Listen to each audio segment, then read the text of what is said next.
Hello, Bronco fans and football fans everywhere. Welcome to Broncos Breakdown on the MHRT network, as well as my own channel, Broncos Breakdown on YouTube. This is a show that is everything Broncos and brought to you with emotion, passion, honesty, and of course, my comments along with yours in the chat. I am your host, Bronco Bill. As you can tell, guys, this is not Friday, August 2nd. It's Saturday, August 3rd. The reason being, I was at the Padres-Rockies game last night with my son and grandson. It was a gift from my granddaughter, from my daughter-in-law for Father's Day for my son, myself, and of course we got to take Julie and our grandson because it wouldn't be fun without the kids. So that's where I was last night. So obviously I couldn't do the show. So here I am tonight. All right, guys. Thank you so much for joining on a Saturday. I know you guys probably looking for it yesterday, but thanks so much for jumping in. We are going to get right into the main topics, and let's put up the screen so everybody can see what the topics are. It is the new layout that Madungus Creevy and I worked on last week. Madungus Creevy came up with the overall picture and layout, and I think it's fantastic. I think it's fantastic. And as we move on, it's going to even get better. All right, let's get into the very first topic. All right, we have back-to-back injuries. If you look to the top right of your screen, you'll see it says Broncos Breakdown. Then there's a listing, or I should go like this. Anyways, there's a listing of the topics, the 1 and 2, which is under the same type of topic category, all the way down to the very end.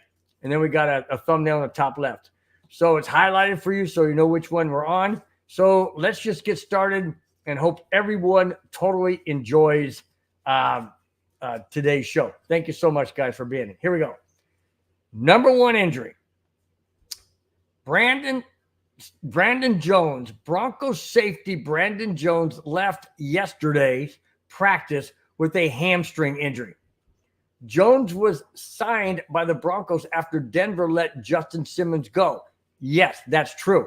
Problem that I have with this is Brandon Jones, this injury is a hamstring. Now, we don't know how long. It doesn't say how long he may be out. It doesn't say what the severity of the injury of the hamstring is. But if it's anywhere near what, these other injuries and these lingering injuries have amounted to, he could be out for some time. It's just, these, I don't understand if it's the turf. I don't know if it's the way they do the practice. I mean, when Hackett was a head coach, we had injuries, but now we got injuries again with Sean Payton. So I don't know if it's the turf, it's the way they're doing things, if it's just the nature of the game, I don't know.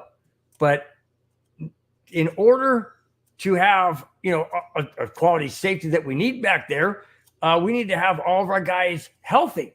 And that just doesn't seem to be happening because we also have Caden Stearns out. And he's out. He's due to come back relatively soon. But let's say that Brandon Jones can't come back because he's got this nagging, hamstring injury or whatever. That's going to put an absolute damage in the safety position of the Broncos moving forward. Why? Because we don't have Justin Simmons. And the reason why we don't have Justin Simmons is because the Denver Broncos brass, whoever that would have been or is, or would have been, to let him go. They did it because of $14 million. It makes no sense to me. That could have happened. They could have done something else, a different way. Anyways, I digress. Let me continue. So with Caden Stearns out and now Brandon Jones, it sure would be nice to have Justin Simmons back. That's not going to happen. We all know that's not going to happen. We would like it to happen. It's just not going to. And I don't blame Justin Simmons for not wanting to. I mean, why would you want to bring him back? Oh, now we need you? Well, we didn't need him before? Of course we needed him before, but I guess not at 14 million. Just absolutely doesn't make any sense to me. Doesn't make any sense to me. All right, let me go to the comments real quick before I get to the second injury update. Rudy, my brother-in-law from Vegas says, OMG, must I hide all my animals? I don't really know what that's pertain to, but hey, I don't know, man. You're out there sometimes, man. You're just totally out there sometimes. Kamani, what is up? Kamani Dixon is in the chat. Kamani, haven't seen you in a long time, my friend. Hope everything's going good with your marriage. Hope your summer's doing well. Hope you and your wife are healthy. And man, I'm just glad to see you back in the chat, my friend. Glad to see you back in the chat. So good, man. I know you're looking forward to football. So are we. By the way, speaking of football, the games that is, the first preseason game for the Denver Broncos is going to be this Sunday, tomorrow. Yes, this is Saturday, not Friday because of what I mentioned at the beginning of the show. The first Bronco game is tomorrow, and it's on NFL Network. And I don't recall the time. I believe it's either 5 or 6 Pacific time. So wherever you may live or be at the time, like they say back in the day, check your local listings, and hopefully you'll find the game. So I can't wait to watch. I want to see, and this may surprise you guys, but I really do want to see all 3 quarterbacks. I want to see Bo Nix. I want to see Jarrett Stidham. I want to see Zach Wilson. Why? Because I want to see who is going to, rise to the top, the cream to the top, I should say. Yes, Bo Nix is the favorite going in, but I have something on that as well. If you look at the list right here, you look at that list right there. Those are the topics. So I just want the best quarterback to be behind center. I don't care who that is. I just want wins. Absolutely want wins. All right. Jeremy Case, what is up, man? Says, how goes it, Bill? Say, hey, man, how you doing, buddy? How you doing? Long time no see, man. Kamani Dick said, yeah, it's been a long time, buddy. It has been a long time. Let's see. Wait a minute. Oh, I could be wrong. Oh, put it back out there. Carter, I'm sorry. Let me go back to this. I'm sorry. Come on, I'll get to a minute. Carter says next Sunday. So it's not tomorrow. It's not tomorrow? The Hall of Fame game was Thursday. So I thought that kicked off the preseason a couple of days later. So I could be wrong. I apologize. That's why I love you guys in the chat. You're always correcting me. You're always wanting me to be honest, like I say, at the beginning of the show. So thanks, Carter, for pointing that out. I absolutely probably could be wrong. But anyways, it is right around the corner, guys. Basically, it is right around the corner, literally. And I can't wait. I just cannot wait. Can't wait. All right. Let's see. Kamani Dixon asks, is Madungus, Creevy, and myself doing the game? I don't believe so. I haven't heard anything from Madungus, Creevy, so I'm not sure. But I'll be in contact with him, Kamani, this week. And I'll definitely find out for you. And if he doesn't mention on this Tuesday show coming up, I'll mention it on the Friday show, and I'll definitely have an answer for you as to yay or nay. Not sure. Just not sure. Like I said, hasn't mentioned anything. It's usually just the actual games and the postseason, which we haven't had since we've done the neighborhood. But anyways, I will definitely let you know, Madungus. Kamani, thanks, man. I'll contact him. Madungus Creevy is in the chat. He says, no, it's the 11th. I believe he's talking about the game. And then Kamani, quick answer, he says is no. So we're not doing the pregame. Okay. Kamani, I'll tell you what, you could be gone for a year or 2 or 3, and you'd come back with that same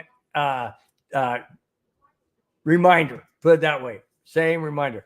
For those of you who don't know, well, sorry, but Kamani, Yeah, I like him in a different way. Put it that way. I like him in a different way. Just put it that way. Oh my gosh. See, I've missed you, man. I've missed you big time. So welcome back, man. Really love it. Hey, like I said, we missed you too, man. We missed you too. Okay. The second number 2 of camp injuries is this. This one hurts a lot, because we don't know the severity or the length of time out. And this person is instrumental into the Broncos offense. Offensive tackle Quint Bailey last Wednesday left practice after he suffered a fractured right ankle.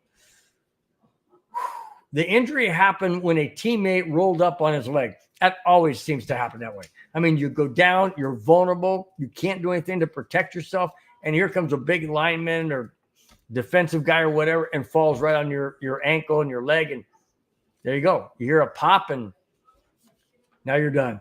Well, we don't know how long. Let me continue. Sean Payton said regarding Bailey's injury, and I quote, "It's always tough to see.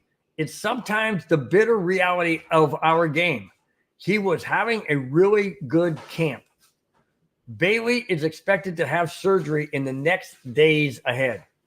Okay, end quote. Okay, there you go. We don't know how long he's going to be out. Offensive tackle, a big guy. He's got to use his legs and his feet in the trenches to gain momentum or to secure, the hold on the pass rusher. He's got to be able to make these quick moves left and right. We don't know how that ankle is going to hold up. There is zero timeline of when Bailey is going to come back. Let me finish. Like I mentioned, there is not a time frame for Bailey to return to full participation. So there you go. Do we know when he's coming back? Absolutely not. We have a better idea of when Brandon Jones is going to come back because his is a hamstring. It's not a tear. It's not a tear. It's a pull. It's a stretch. It's an exaggeration of, but it's not a tear. And it's not surgery required. So he could come back a lot sooner, which is good news.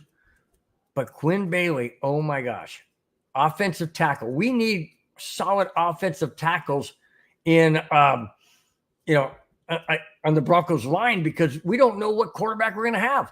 But it doesn't matter who we have. I mean, Bo Nix is a rookie. Jarrett Stidham is a 2-game quarterback under Sean Payton. And Zach Wilson is basically a rookie in the Sean Payton Sean Payton's system.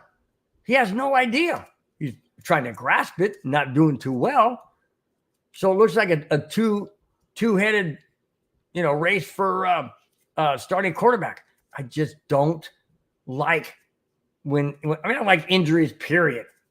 But man, when they come in a critical situation like this, just literally weeks away from the starting of the season, and we have a very, very solid offensive tackle in Quinn Bailey down for an extended period of time, I don't think he comes back in 4 weeks. I really don't. I mean, he's going to have surgery, a broken ankle. He's going to be in a boot or a cast for a while. This one hurts. This one really, really hurts. Man.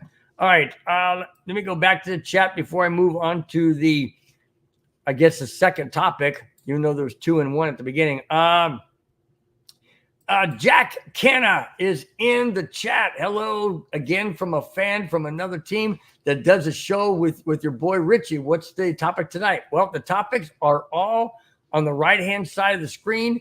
The one that is highlighted in yellow is the one that is currently being talked about. Thank you so much, Jack, for being in. I really do appreciate it. But like I mentioned, this is an upgrade to what my show was before. This lays out the topics, allows you guys to follow along, and just a brainstorm that myself and Madungus Creevy came into. I threw out the idea. He made it happen like he always does, and that's why this is the second week in doing this.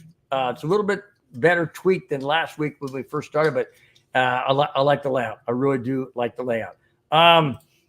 Jack Kenna follows up by saying Bailey said Bailey is a huge loss.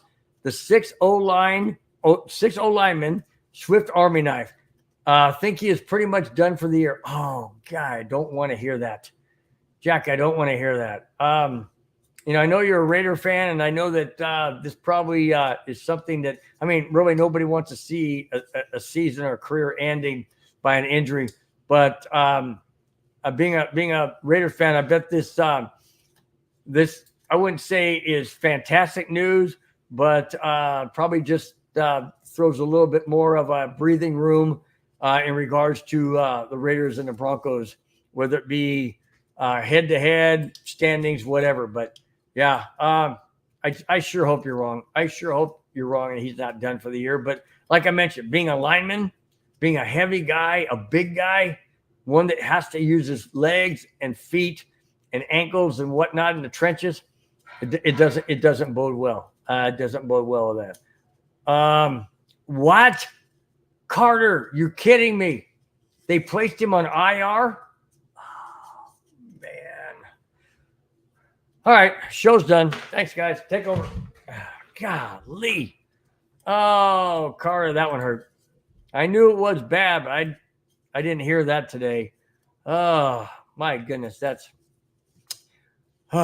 okay. Well, anyways, Jack says, next question. How many O-linemen does the Broncos need to keep on the roster? Wow, good point. I would have to say, I could be wrong, but I would have to say probably, let's see, you got guard, tackles, center, 2 guards, 2 tackles, a center. That's 5. I would have to say at least 7 total, 5 starters, 2 backups, maybe 3 backups. Wow, that's a lot. I don't know the exact number, but that's what I would think though, Jack. Especially if they're going down like flies.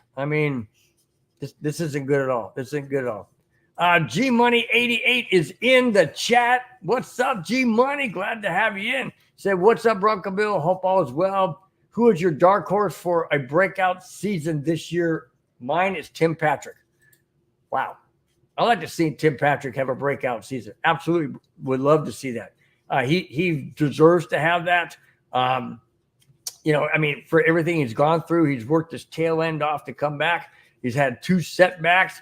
Looks like hopefully this could be the year that he does have a breakout year. I think that would be fantastic. I'm going to go with breakout year. Let me think of that. I'm going to go with Mims. Because my understanding, and we'll get to that, that's a topic. If you look down, the topic from Mims is third topic. So, I've got something on Mims. So I'm going to go with him. You're going with Tim Patrick. That's good. That's a very good choice. I'm going with Mims, and maybe you'll see why when we get to the third topic. All right. Let's see.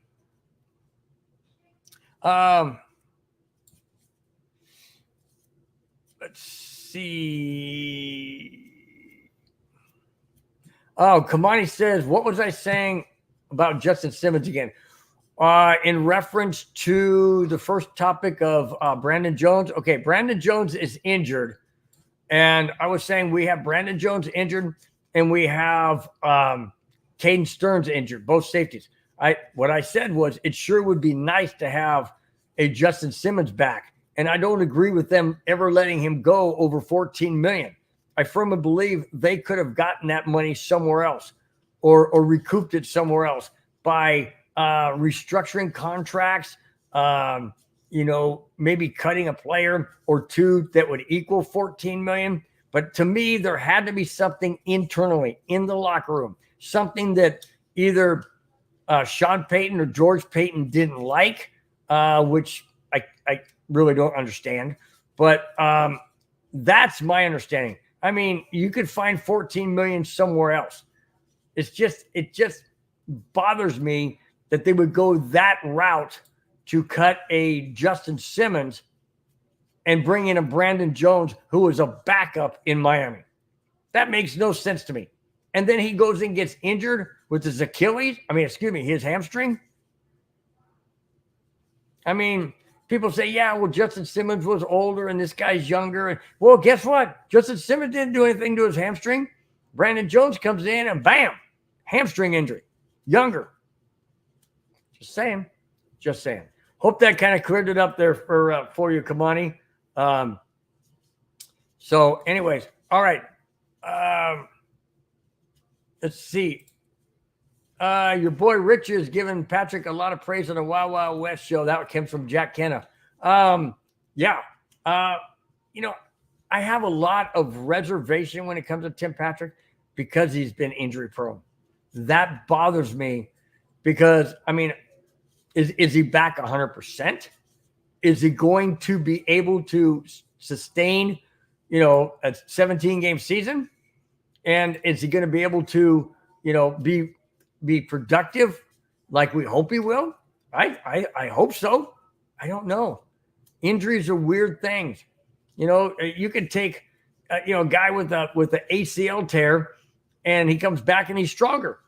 Or you could take a guy with an ankle injury and he's never the same. It's just depends on how a person's body heals. Look at Terrell Davis. He took an ACL. Of course, technology wasn't as good as it is now and it's perfected, but still, he was never the same. And yet there's other people that are actually better or seem to be better or at least on the same status that they were before they got injured. So I don't know. It's just very, very interesting. Very interesting.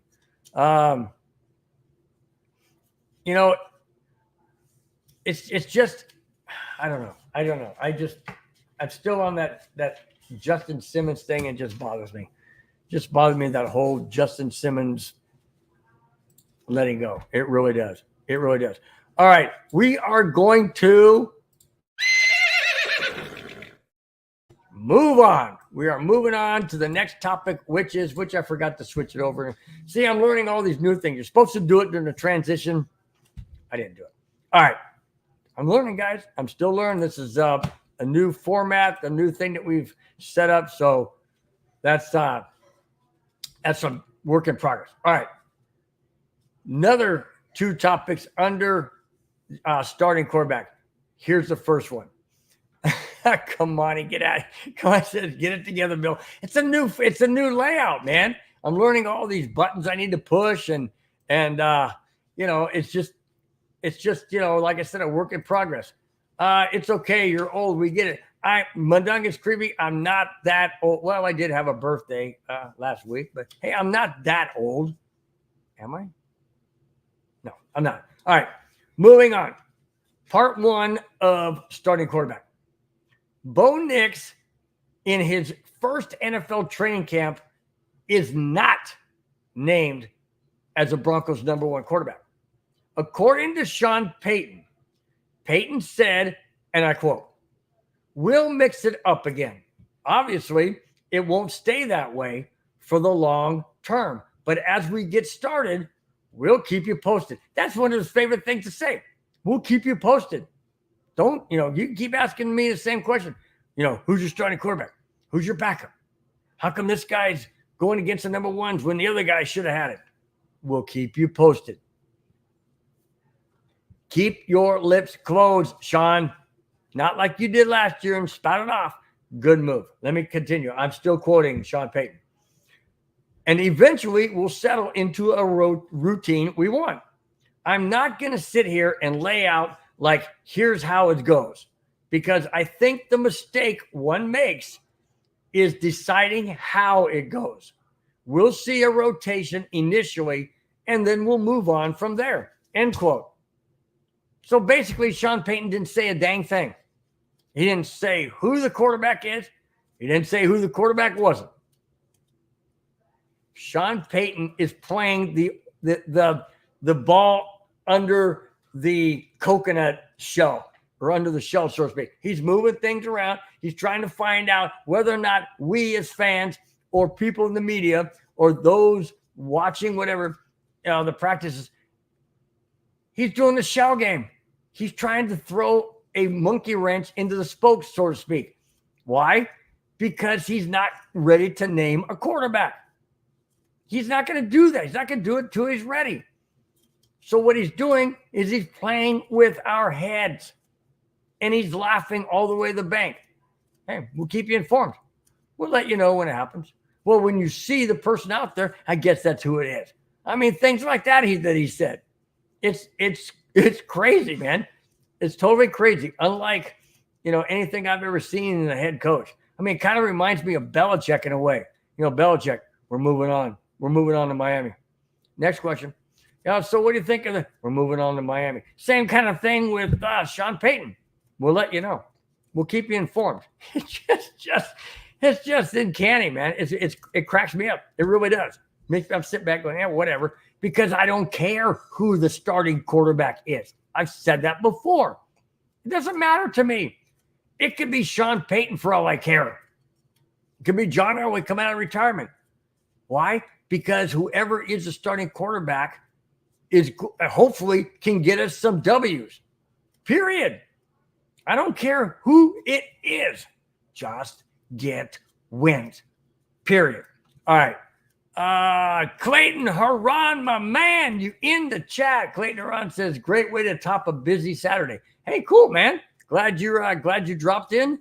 Glad you're enjoying this crazy 60s. Now, nope, notice that? I said 66-year-old guy. Not 65, had a birthday last week. Anyways, crazy guy talking about sports. So thanks, Clayton. Really do appreciate it. Do us all a favor, everyone out there, please hit the thumbs up, the like button, the subscribe button. It costs you nothing except a mere click of the mouse. And it helps out this channel, MHRT Network, as well as my own Broncos Breakdown on YouTube. Thanks, guys, so much. Really do appreciate it. Let's see.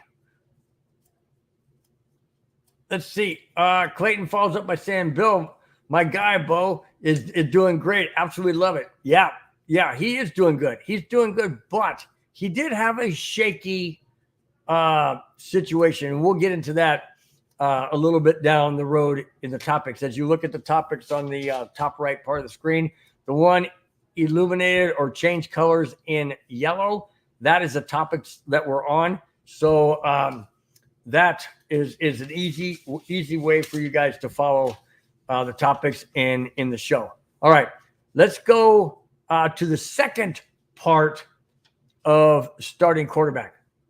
So we all know that we can't have 3 starting quarterbacks. So eventually we're going to have to dwindle down to 2 and then to 1. The reason why I say 2 and hesitate, because you have to have a backup. You have to have a backup on the bench. So yes, it'll dwindle down to 2, but it will have to eventually dwindle down to 1 who becomes the starting quarterback. All right, so here is the second part of the starting quarterback. The Denver Broncos have had a quarterback competition with Zach Wilson, Jarrett Stidham, and Bo Nix. We all know that. As the Broncos move forward towards opening game, one quarterback has been eliminated from the competition, and that person is Zach Wilson. Yep, absolutely Zach Wilson. Now, nobody knows. Sean Payton hasn't even said whether or not Zach Wilson will go to the practice squad, whether he'll be released. They haven't made their mind up yet. They could even carry 3 quarterbacks on the team. That's been mentioned. I doubt that'll happen, but it's been mentioned. So right now, Zach Wilson is the one on the outside looking in regards to a backup.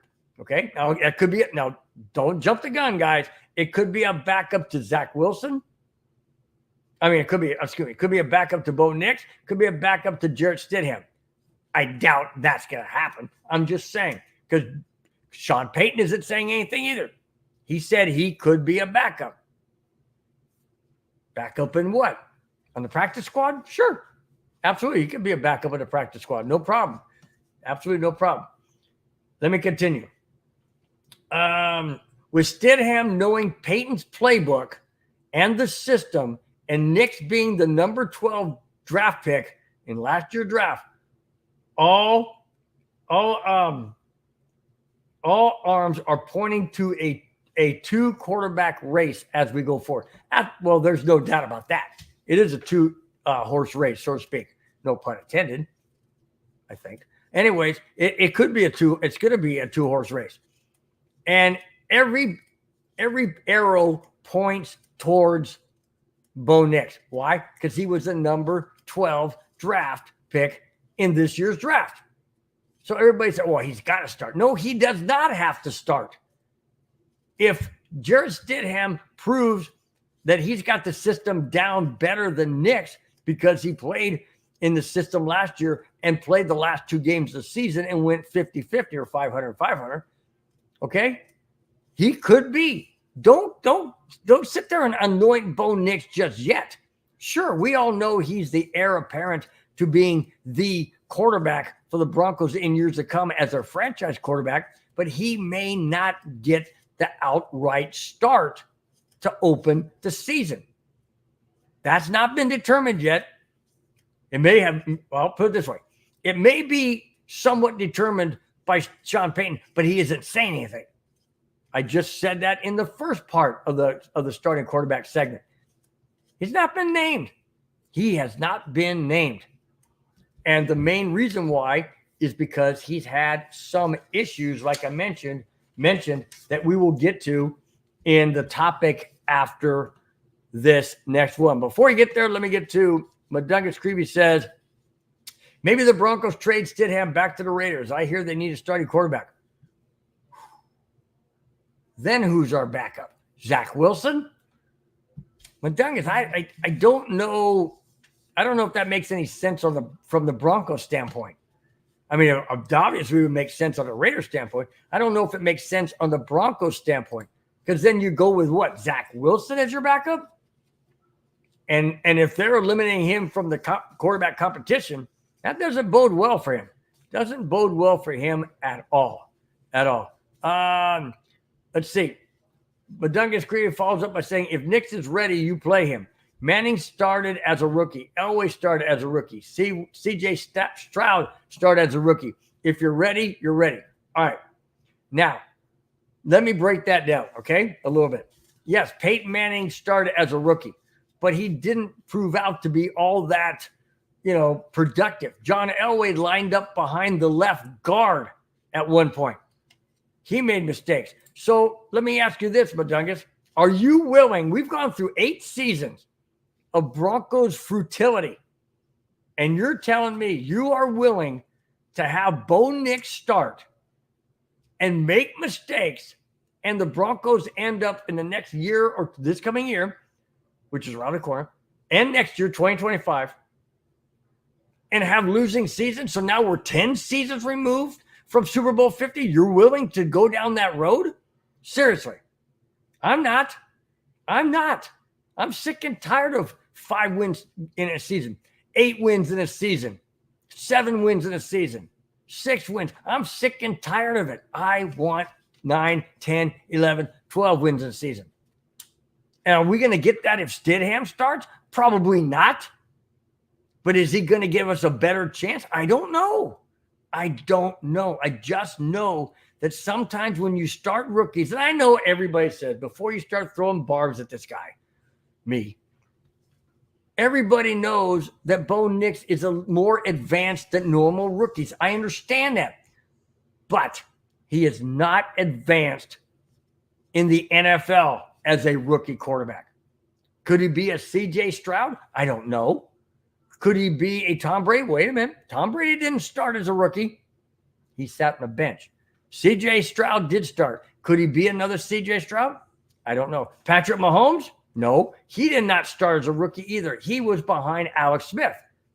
So there's really hardly any comparisons to compare Bo Nix as a starting rookie and have the kind of season that CJ Stroud had. That's very few and it's extremely far between. Extremely far between. It happens, yes, but it's like finding a diamond in the rough.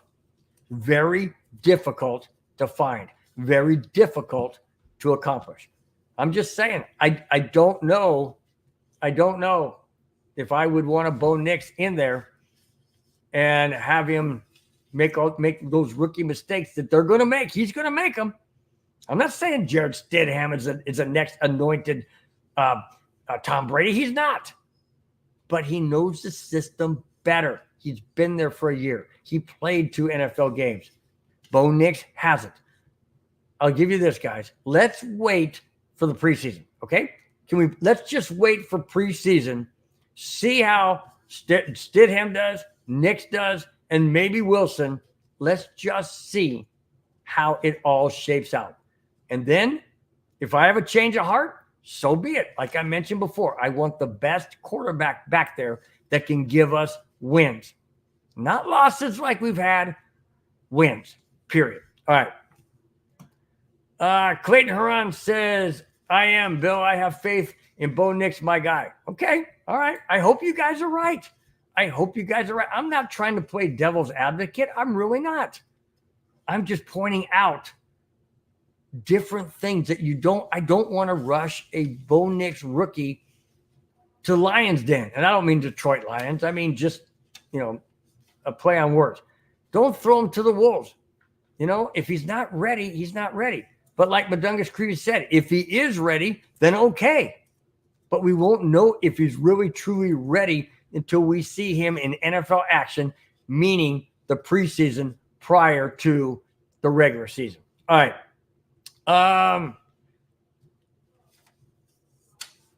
Okay. Madungus Creevy has a good question. What's the difference between Bo Nix starting game 1 or taking over after game 4 or 5? All right. The difference is if he starts taking over after game 4 and 5, then maybe he can salvage the season if he comes in and has like just a breakout game or something and his confidence soars. If he starts game 1, Madungus, he's going to have nerves that are going to be absolutely, eagles inside his stomach. It's just going to be so difficult for him to focus, in my opinion. I could be wrong, in my opinion. But if he starts week 4 or 5 and the Broncos are already 1-3 or 1-4, I don't think he's going to have that big of butterflies because they've already lost 4 or 5 games or 3 or 4 games. So I don't think it's going to be that big of a deal if he comes in. I think he's going to have more confidence because what's there to lose? Nothing. They've already lost 3 games or 4 games. But if he starts game 1 and throws 2 or 3 interceptions and the Seattle Seahawks just run crazy over the Broncos, that's going to destroy his confidence. It's going to destroy his confidence because game 2 is against the Pittsburgh Steelers in Denver, and Russell Wilson is going to be licking his chops to beat the Broncos in Mile High Stadium in Denver after they let him go. He wants to send a direct message to Sean Payton, George Payton, and the ownership of the Denver Broncos. He does. Anybody can say what they want, but I know for a fact he is going to want revenge. No doubt about it. Every player does. Every player does. They want to say, hey, see what you gave up? Yeah. He's going to be coming in with guns blazing. And if the Broncos are embarrassed in Seattle in game 1, and you got a Bo Nix at quarterback or a Stidham, no matter who, it's not going to be good for either one. It's not going to be good for either one. I'm just saying it. Seattle's game to me is an absolute must win. We have to win that game. We have to win that game to get momentum right out of the gate. We lose that game, especially we lose it, let's say 45-10, 38-13 or something ridiculous. Yeah, it's going to be tough to come home. And like I said, that Russell Wilson's going to be licking his chops. And that's the last thing I want. The last thing I want. All right. Let's see. Clayton Aron says, I think it goes both ways. Some sit for a year and some start right away. Yeah, I agree. It all depends on how well the player plays, in preseason, how they grasp the system, all of that. It's very, very difficult to, for some people to just play. They play right out of the gate. They want to sit back, and they need to sit back and watch. A lot of great quarterbacks have sat behind other quarterbacks and learned. A lot of them have. D-Rock is in the chat. What's up, Big D-Rock? Says Big Bill, or says Bill. I say D-Rock. What's up, man? So, all right, let's move on to, you got it, topic number 3. Hope I get this right. Hang on. Topic number 3. Wait a minute. I'm not there yet. Wait a minute. I'm really screwing this up. All right. It's a work in progress, guys. I need to multitask. All right. Moving on to a lot of buttons to push, man. A lot of buttons to push. All right. We're moving on to the most explosive player. So here we go. Marvin Mims will be an important weapon for the Denver Broncos in 2024. According to ESPN's Jeremy Fowler, and I quote, Denver will use Mims in many different ways as an explosive play guy and as a creative option for the new kickoff returns. Now, remember, the kickoff returns are weird.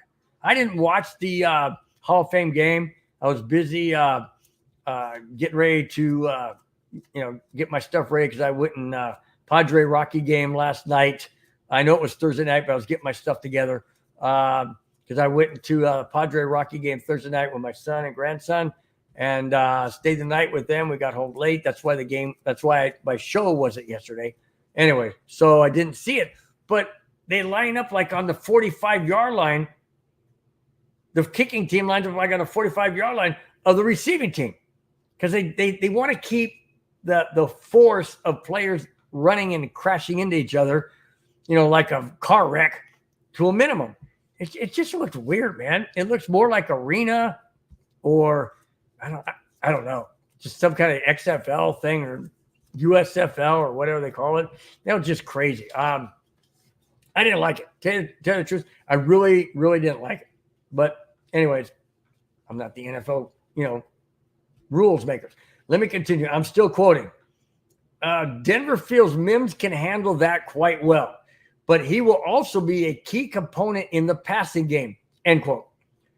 Fowler went on to say, and I quote, Mims has the explosive ability to carve out an important niche for the Denver Broncos this NFL season, end quote. I agree. That's why I said we go back to forget who it was in the chat. Let me see if I can find it. So I think it was Clayton that said he was thinking his was KJ Hamler that he said would be his breakout guy. Mine is Mims for that very reason, because they say he's explosive. They're going to use him in the kickoff return. They say he has explosive. What did I say it was? My notes are flying around because of the fan I have on. Explosive ability to carve out his niche as important in the receiving game and kickoff. I totally agree. That's why I love Mims. I love the guy. Love the kid. I just hope he can, stay healthy like everybody, of course, and just be that guy that, especially with these new kickoff rules, he may have a little bit more of a leeway to create, explosive returns. Although I did hear and read that in Thursday's abbreviated game because of weather conditions there in Canton, Ohio, that the average kickoff returns were only up to the 35-yard line. So that's basically only 25 yards than you would get if it went in the end zone. So, that's significant. 10 yards is 10 yards. But hopefully Mims can open some lanes or people can open lanes for him. And then he can be that explosive guy that, the Denver Broncos definitely need. Totally need. No doubt about it. I put on my bifocal, man. I can't see the screen if I put them on. Where'd everybody see? I can't. That's why I take my glasses on, because I need trifocals, and the distance between the screen and myself and what I'm reading, what I'm reading here and everything is the mid-range, which is the trifocal. Well, my face isn't big enough to have glasses big enough to hold, the trifocal section, unless I want to be Tweety Bird and have my, lens way out here. That ain't doing it. I ain't doing it. Anyways, thanks, Madungus, for chiming in as always and saying that I'm getting old and I need better glasses. Thank you so very much. Really do appreciate it. Obviously, I mean I do. I'm being kind. All right, I do agree, D-Rock. Yes, Mims is an X factor, and man, in Sean Payton's offense, he can really use a Mims, kind of like he did with that. What was that quarterback in the Saints? They used him. He used him as a running back, a receiver, a quarterback. When Drew Brees, I can't remember his name now. But anyways, you know what I'm talking about, guys. You know what I'm talking about. All right, let's go to topic number 4, and that is right now. I'm getting better. That was a little bit better, I think. All right. Okay. This topic is Bo Nix at training camp. Now, I mentioned that Bo Nix struggled a little bit with the first string, with full pads, a little bit of hitting and all that. That's what I'm talking about, guys. I'm not quite sure Bo Nix is 100% ready. Yes, it's his own teammates, and they're not going to hit him. But in preseason, they're going to want to hit him. Is he going to get happy feet? Is he going to just not go through his progressions, not do what he's supposed to do because those nerves are kicking in? Let me bring the topic. Here it is.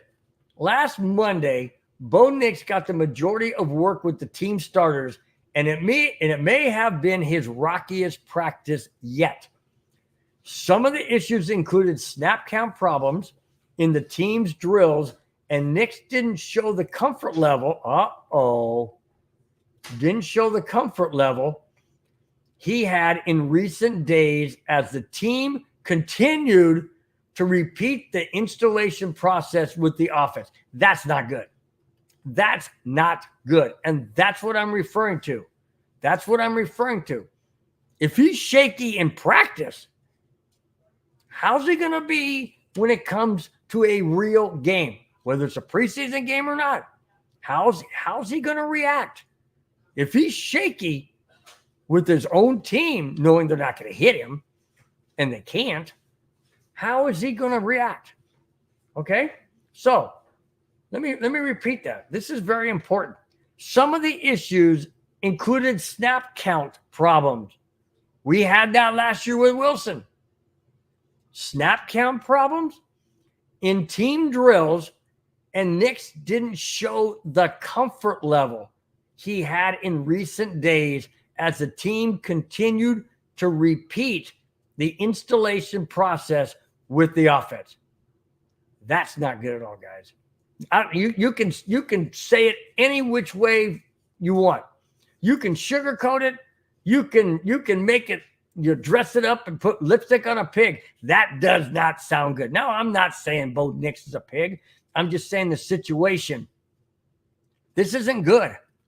If he's shaky, if he's not comfortable, if he's making mistakes, he's having issues with the snap count. Come on, man. These are basic things. Basic things. Is his rookie paralysis rearing its ugly head, and we haven't even gotten to preseason yet, and we haven't even gotten to a game in which he's playing a different opponent other than his own teammates? I don't like this. I don't like this, and that's why I said, could it be Jarrett Stidham? Don't know. They didn't say anything in there about Stidham. They talked about Bo Nix. Not liking this, man. I'm not liking this one bit. Let me continue. When Sean Payton was asked about Nix's issues, he said, and I quote, "I don't think it's significant." What? You don't think it's significant?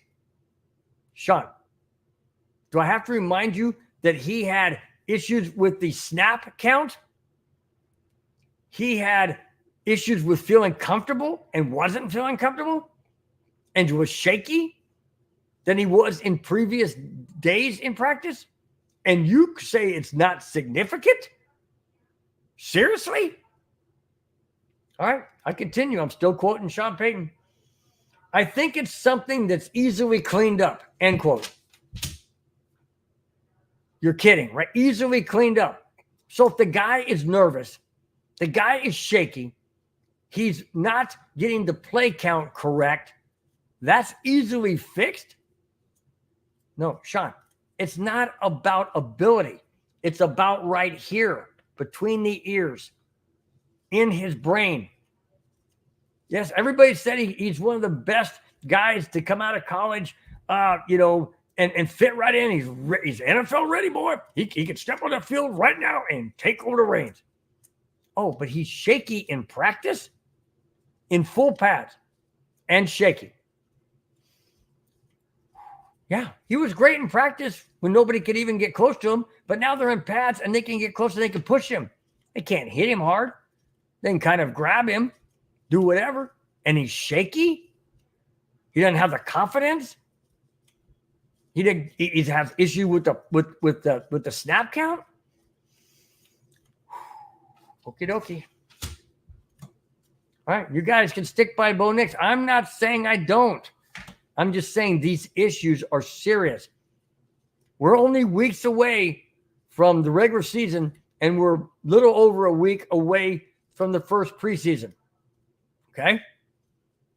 We'll see the real Bo Nix in the next 3 or 4 weeks.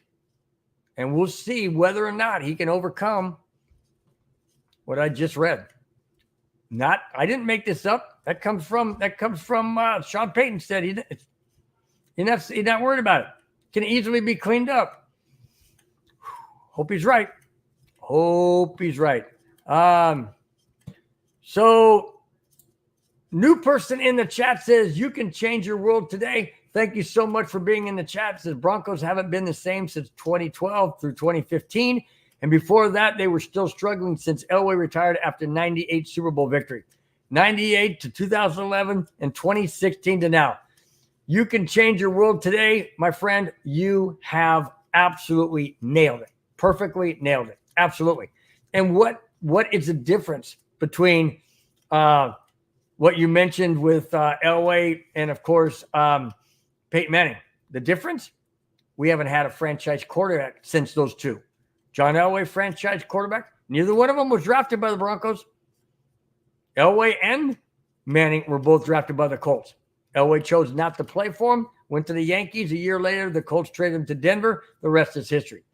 Then John Elway, being the GM at the time, he signed Peyton Manning, and the Broncos, hit the microphone. And the Broncos eventually won Super Bowl 50 on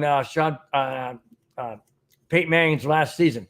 So, yes, you are 100% correct, my friend. Thank you so much for, I was going to say thank you so much for bringing that up, but those are some dark years, man. Dark years for sure. Absolutely. Okay. D-Rock says, let's not lose focus on the fact that Nix is 6 foot. Nix for 6 foot is a rookie. He might be our first drafted Hall of Fame quarterback, but time will tell. Okay. Well, like I said, you guys are all jumping on the Bo Nix bandwagon, or I shouldn't say bandwagon, but the Bo Nix train.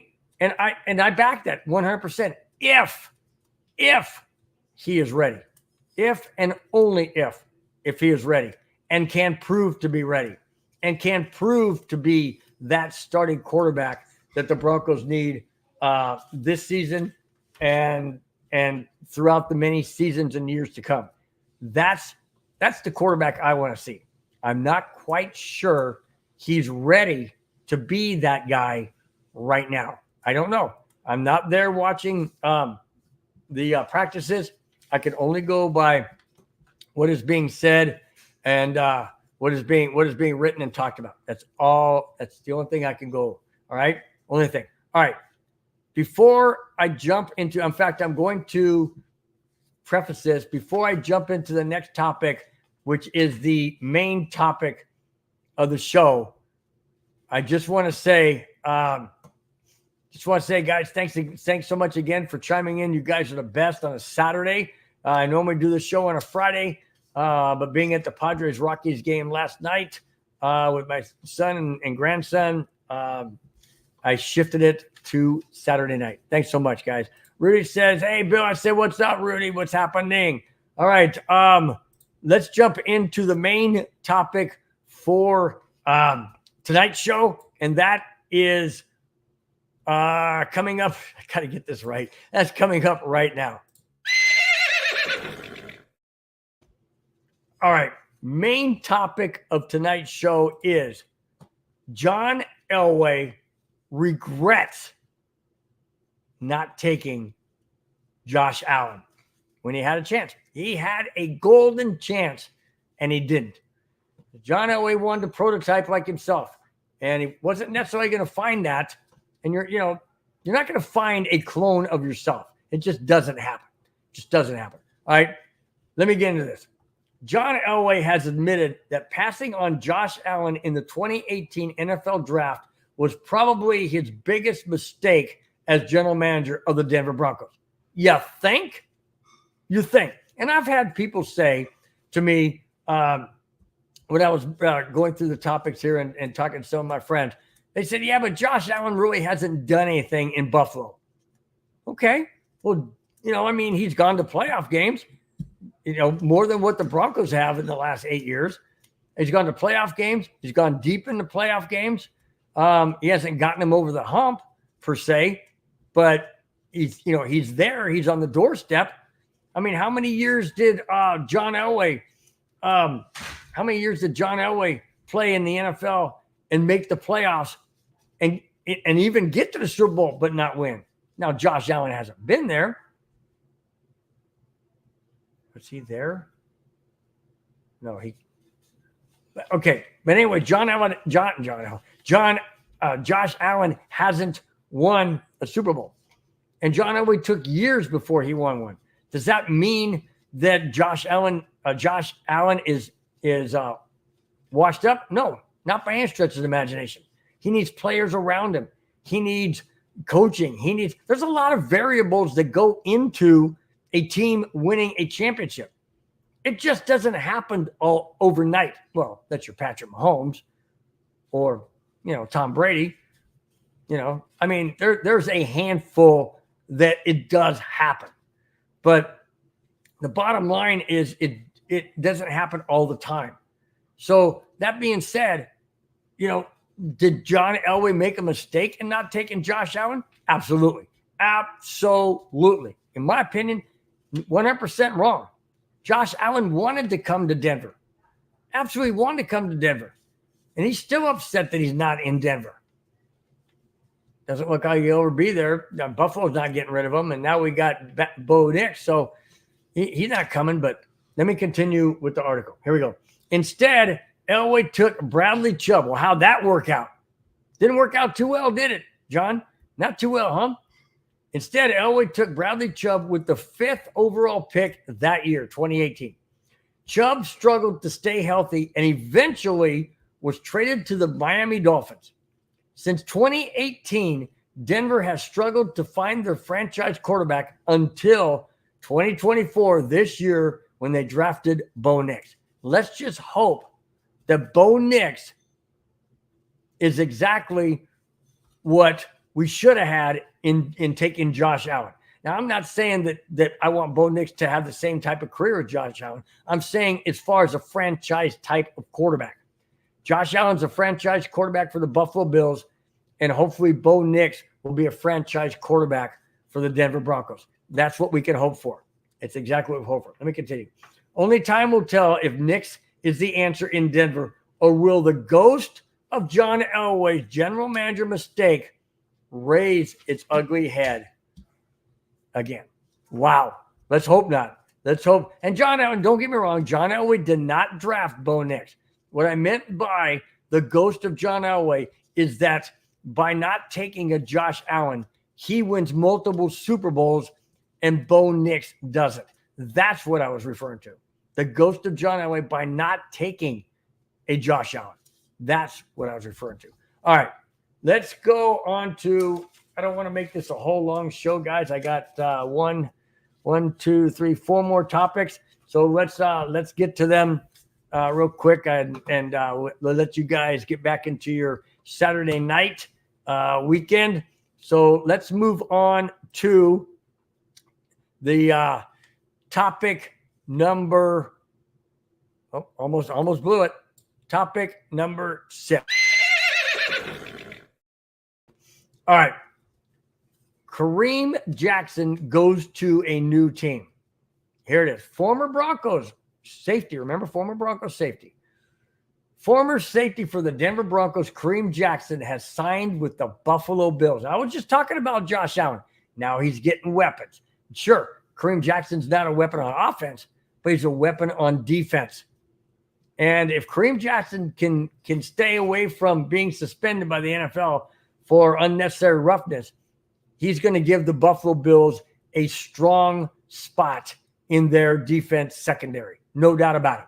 No doubt about it. I didn't want to see Kareem Jackson leave the Broncos when he did, but he couldn't stay on the field because he was always, lowering his head and having these head-to-head, infractions, being suspended. Then he goes to Houston, and then they let him go, and now he's going to Buffalo. Let me continue. This is per Buffalo Bills representative. Denver waived Jackson after repeated suspensions by the league for multiple unnecessary roughness hits. The terms or length of his contract was not disclosed. So there you go. It could be 1 year, 2 years, 3 years. They could have picked up the year. I think he only had a year in Houston. So maybe this was just a, he'll sign a 1 year deal or 2 year. I don't know what it is. Like I said, the details were not laid out in regards to Jackson's contract with the Buffalo Bills. So I don't know. That's what, it's just something I don't know. But anyways, Kareem Jackson is now in the Buffalo Bills. And I don't know. I don't think we play the Bills this year. I know we play the Jets. I don't know if we play the Bills. But wow, wouldn't that be crazy?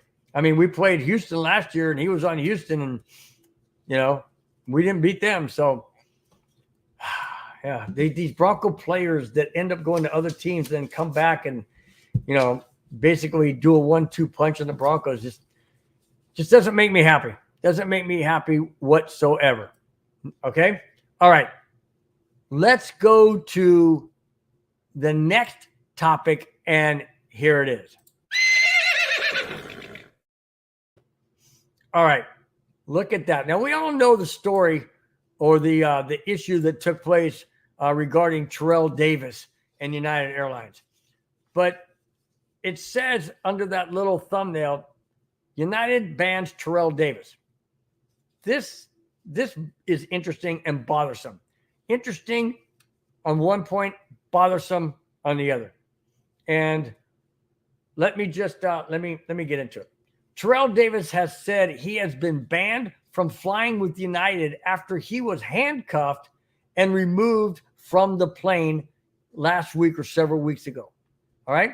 Now, in case you guys missed the story or missed what happened, Terrell Davis, his wife, and his kids are flying from Denver, Colorado to Southern California. I think it was Orange County. All right. That's in between San Diego and LA. All right. His son asked the steward for a cup of ice. The steward ignored him.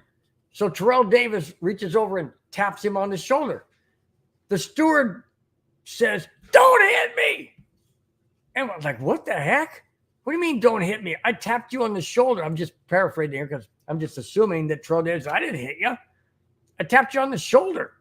My son wants a cup of ice. The guy freaks out. The steward freaks out and yells, "Don't hit me." Now, I'm telling you right now, if Terrell Davis hit him, he would have known it. Just go back and look at some of the plays Terrell Davis ran and he knocked over people and just, yeah, if Terrell Davis is going to gets hit somebody, you'd know it. Anyways, so then there's not 1 or 2 or 3 or 5, 6 FBI agents and police officers go on the plane. Plane's fully loaded still after they landed in Orange County. They get on the plane, arrest Terrell Davis for hitting the steward. Take him off the plane. They book him. United Airlines says, well, you're banned. We banned you from being on here because, you assaulted our flight attendant. Not really. So a little tap on the shoulder. Excuse me, sir, but don't hit me. What the heck? Seriously? Boy, I'd be in a lot of trouble, man. I tap people on the shoulder all the time. I'd be arrested, multiple times. It went way too far. All right. Anyways, so let me continue. All right.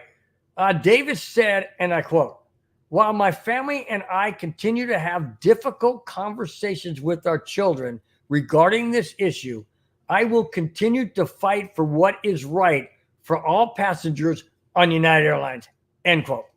Absolutely. This isn't done.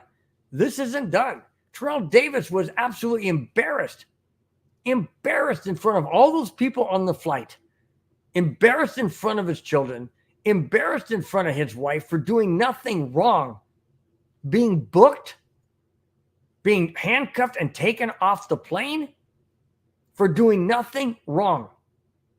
Yes, I mentioned that the flight attendant was eventually fired by United. Should have been. The flight attendant is a you-know-what. And I got a little segment at the end of that. This flight attendant is a complete jackass. Jackass of the week for doing this to Terrell Davis. Embarrassing, humiliating him in front of hundreds of people. His wife, his kids, doing nothing wrong. And this flight attendant freaks out, goes to the pilot and says, "You got, when we land, you got to call the FBI because this guy, he hit me." No, dude, he tapped you on the shoulder, you freaking moron. He did not hit you, all right? You would know if he hit you, all right? Let me continue. United spokesperson said, and I quote, "The ban on Davis has been lifted and the steward has been fired," end quote. Oh, so now you decide to right a wrong which never should have been a wrong to begin with. None whatsoever.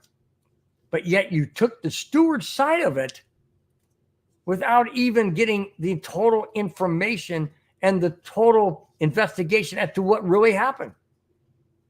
I mean, let me just throw this out there. You've got hundreds of people on this plane. You think if Terrell Davis really went off and hit this guy, that there wouldn't be people rushing Terrell Davis to try and keep him from hitting him again? You see it all the time on the plane. Somebody gets into a fight or something, and you see people breaking it up. A tap on the shoulder is not going to get other people to jump up and pull Terrell Davis off of anybody because he wasn't on anybody. And then United bans him, and I say, "Oh, wait a minute. We didn't ban him. We reinstated. It's okay. It's a misunderstanding. Oh, by the way, we fired the steward, who is a jackass for even reporting it because he is a total jackass of the week. Plain and simple. So before I get into the next topic, let me just play this for the fired steward.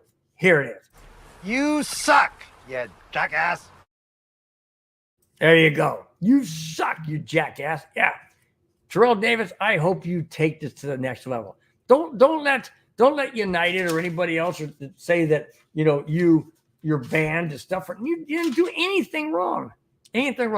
I'm just glad that the United Airlines spokesperson whatever said, "Okay, we're going to reinstate." Well, no kidding. And you had to fire that steward because he's a complete jackass. Just an idiot. Absolutely. Tap on the shoulder is the new assault. Just letting you guys know out there. Don't tap nobody on the shoulder. Don't say, hey, don't do that. Don't do that. You might get banned from wherever you are. Whew, just saying. All right. Let's see.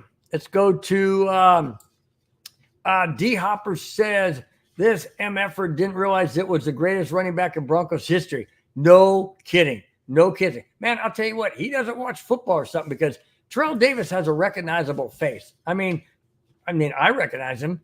I imagine most people would if you watch football, especially Broncos or, Hall of Fame people, that kind of thing. So, yeah, good point there, Doc Hopper. Really, really good point. And thanks so much again for being in the chat. Always appreciate it. I didn't see this earlier. He says, yo, here's my effing man, Bronco effing Bill. What the effing? And Doc Hopper, you're something else, man. You're something else. I'm trying to fill in the little letters that aren't there, but hey, man, thanks so much for being in the chat. Really do appreciate it. All right, we're going to go on to the last topic, and this one I don't agree with. We'll see what you guys think. Here we go. All right, this is season predictions. Not good for Denver. Not good for Denver. I mean, I don't care. To me, predictions are, like a dime a dozen. You can say whatever you want. It's funny because sometimes people get things right. Sometimes people don't. Let me just throw this in there. We'll talk about predictions. Last night I said that, mentioned earlier, that myself, my son, and myself, my son, and my grandson went to the Padres-Rockies game last night. It was a pretty packed Petco Park in San Diego, and it holds 47,000 some odd people and sitting around. So I said, hey, let's do the attendance game. And my son goes, what's that? I said, well, we'll pick an attendance. Whoever gets closest to the actual attendance without going over, kind of like, Price is Right, will be declared the winner, and you'll wear the crown until we go to another game. And so my grandson's like, yeah, let's do it. So I said, okay, I'm going to start out. I said 41,600 and something, I think it was. So 361. Yeah, 41,361.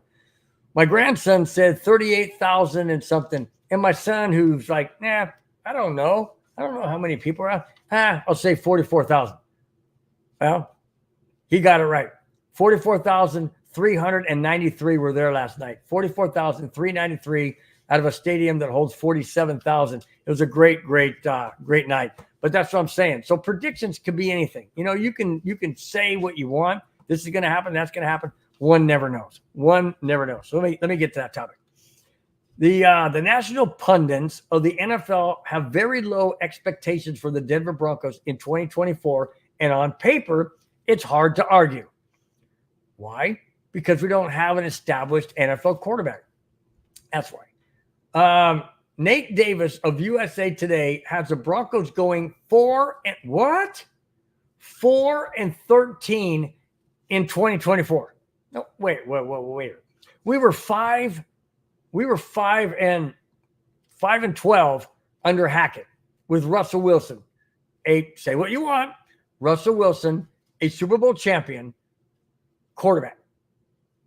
And we won only 5 games. Then last year under Sean Payton, we had Russell Wilson, and we won 8 games, a 3-game increase. And now they're saying because we don't have a Russell Wilson, who wasn't really all that brilliant, and the defense kept us in a lot of games, and most of the games, that we're going to have 4 wins? 4 wins. Okay. Now, on paper, I would have to agree. Bo Nix, no NFL experience.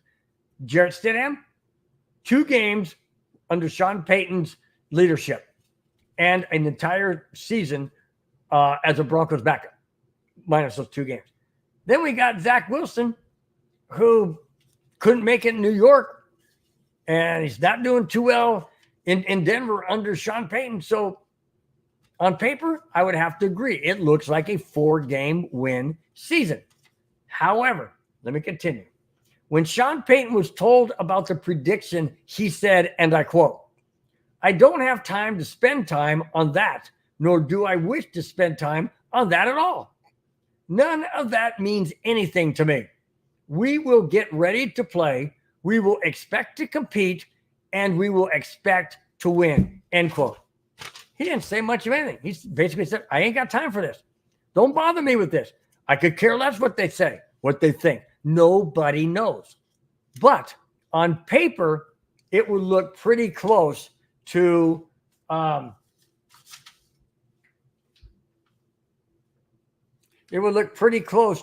what it should be. It would look pretty close to 4-win season. Why? Because we have a tough schedule. That's why. We have a very, very tough schedule. We got Kansas City twice. That's not easy. We have the Chargers, the Raiders twice, both of them. That's not easy. We got Baltimore. We got Pittsburgh at home. We have Cleveland. None of these games are all that easy, guys. We got New Orleans in New Orleans with Sean Payton going back home. You don't think that's going to be emotional? Yeah, it's going to be a tough season. 4 wins? Let's hope it's a lot more than 4 wins. I don't know. On paper, I would have to agree. I don't like it. I don't want to even say that. That just makes my stomach sick. But it is what it is. And it may be a tough pill to swallow, guys. If Bo Nix is going to get the start right out of the gate and we have 2 or 3 losing seasons, but he turns it around in year 3, 4, 5, moving forward, whatever, then okay, maybe we need to go through those growing pains, those tough pill to swallow, all those cliches. Maybe we have to go through that. And if we do, then we do. But if the gold at the end of the rainbow is there waiting for us, and the gold being the Super Bowl, then it would all be worth it. But we don't know that. We absolutely don't know that, because we've had high aspirations with years previous and quarterbacks previous that's never materialized since Sean Payton. So I don't know. We'll see. I just don't like that number, 4 and 13. Just don't like that number one bit. Travis Johnson is in the chat. Travis, how you doing, my friend? Glad to see you. Thank you so much for chiming in. Said Sean should never have had a quarterback competition. If Bo was everything he said, he would have named him the starter draft night. Like the Colts did Payton and the Bears did Khalib, he needs to end this BS. He's losing valuable reps to an eventual career backup. Wow. Great comment, Travis. Great comment. Absolutely right. I think the reason why he's doing the competition is because he had a Jarrett Stidham last year and he knows the system. I think he's trying to push Bo Nix into, working harder and harder and harder to be the guy who pushes a Bo Nix. But I would have to say, yeah, if you name him the starting quarterback, but then are you doing a disservice to a backup like a Jarrett Stidham, who, say what you want, but he did play 2 games last year and he did beat the Chargers. He lost to the Raiders, but he did beat the Chargers. So, maybe just those 2, but when they brought over a Zach Wilson, well, now you have to have 3. So I would agree with you from the standpoint, Travis, that yes, if you think this is your guy, but in my opinion, I think he's doing due diligence that will push not only Jarrett Stidham, but will also push Bo Nix to rise to that level that he has to be the NFL franchise quarterback of the Denver Broncos for years to come. Great comment. Great point. Really do appreciate it, Travis. Thank you so very much. All right, we are going into the very last topic for tonight. Thank you guys for being here. We're an hour and 18 minutes and counting going in. We'll try and wrap this up around long before an hour and a half. So thanks once again, guys, for being here, for supporting me and the show and the channel. Really do appreciate it, guys. Thanks once again so much. All right, here is the very last topic. Moving on. All right, here's the last topic, and it's about the kicking changes. Now, this isn't about the kickoffs per se. It's about the onside kick. Listen to this. This is crazy. To me, this is like playing a game with, I don't know, like playing hide and go seek or something like my grandkids like to play. Okay? You play hide and go seek, and before you hide, you go and tell the person where you're hiding. Why would you do that? Why would you tip off what you're going to do or where you're going to go? That doesn't make any sense.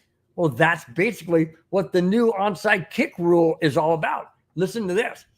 The NFL has new onside kick rules that will be in place for the 2024 NFL season.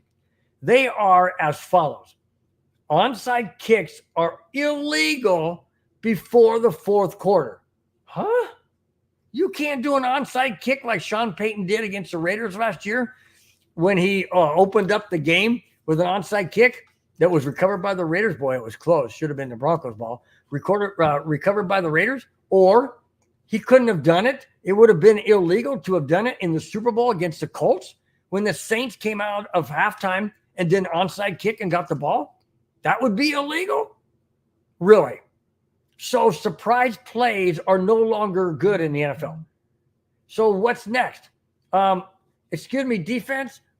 Excuse me, we're going to do a passing play to our wide receiver on the right side. So just giving you a heads up. How stupid is this? You kidding me? It gets worse, guys. It gets worse. I'm not making this up. Go look it up. I am not making this up. Listen to this one.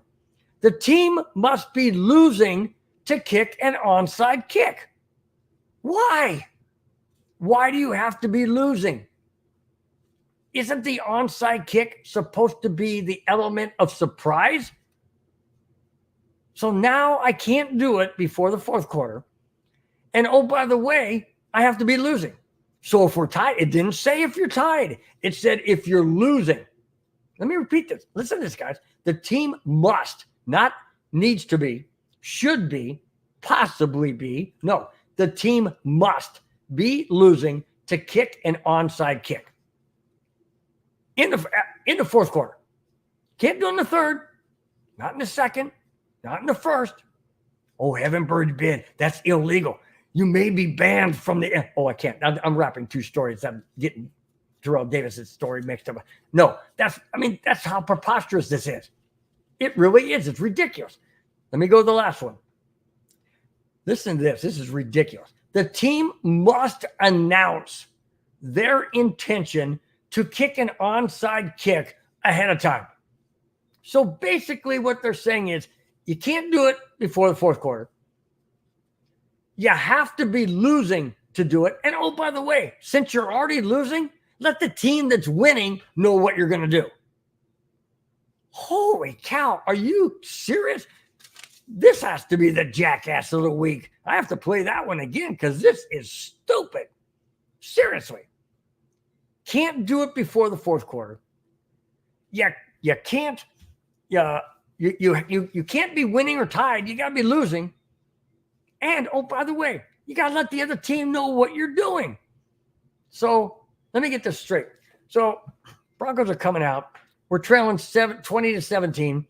It's in the fourth quarter. And Denver goes to the referee and says, hey, we want to do an onside kick. Referee says, okay.